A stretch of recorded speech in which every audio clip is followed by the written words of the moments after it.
From Henry Ford's first assembly line to Tesla's gigafactories, technological change has been a constant for the US auto industry. It's not just the car companies that have embraced new ideas like just-in-time manufacturing and advanced automation. Workers and unions in the Midwest, the heartland of US manufacturing, have come to terms with robots taking over tasks that humans once did. In the 24 years Chris Vitale has worked in the auto sector, robots have been by his side from day one. When I started my career in 1994, there were people who said, oh, all those jobs are going away. Robots are going to take your job away. And I heard this argument in 94, and here it is 24 years later, and I'm still here, and I'm hoping to make it another 6 years. You know, and I think the ones that come after me have probably got a career ahead of them too. Like many auto workers, he feels more threatened by free trade than by automation. The opposite of what academics say have caused job losses in US manufacturing.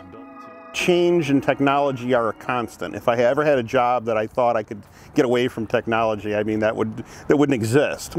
I think we view things like the trade policy as that's controlled by humans who are not always acting fairly, and probably a robot would act more fairly. So I think maybe that's the reason we don't feel as threatened. There isn't the unpredictability. The progress is linear. There's a chance to adapt to it. It's not going to come overnight and close down a plant or something like that. Even though if you looked at this from a 10-year or 20-year perspective, when I hired in, that factory was just teeming with people. And if I go back in there now, I feel there's areas that you could go in there and run a bowling ball down the middle of an aisle and not hit anyone. So it is different, but that's on a 20-year, 25-year scale.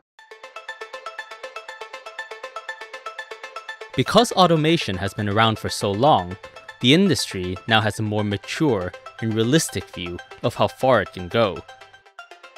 Automation has happened since Henry Ford brought in the moving assembly line. There were actually periods of time in, say, the 80s and 90s when we kind of went overboard on automation. There was a General Motors plant in Detroit, the Detroit Hamtramck plant, that they put a ton of automation in, and actually it went awry and they had to pull a lot of it out. We used to hear about these dark plants with no workers, but I think we have really realized that's not going to happen anytime soon. But what we have seen is automation used for helping the workers in terms of taking away some of the really difficult physical jobs and helping them in that way, but also to make plants more flexible, more efficient. Strong unions have played a role in making sure that the change is gradual. DJ Marshall works for Ford as a manufacturing technician.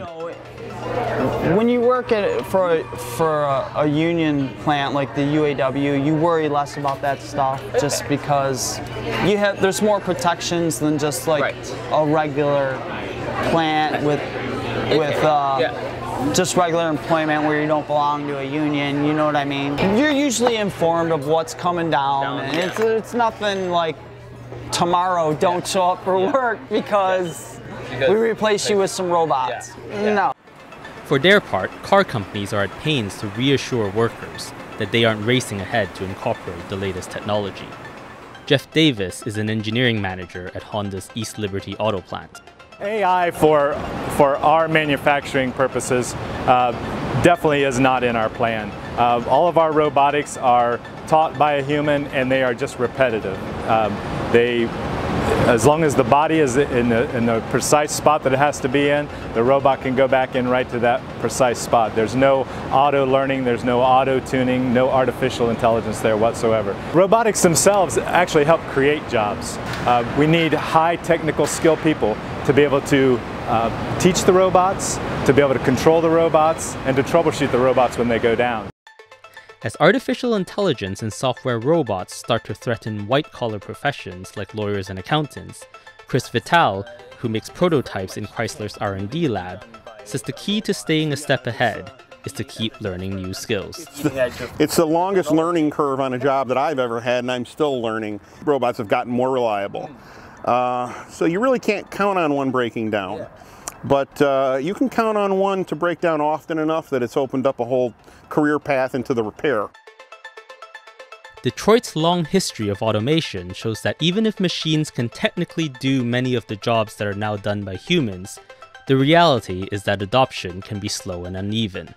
There's still a lot that human workers can do to adapt in the meantime. Robin Kwong, Financial Times, Detroit.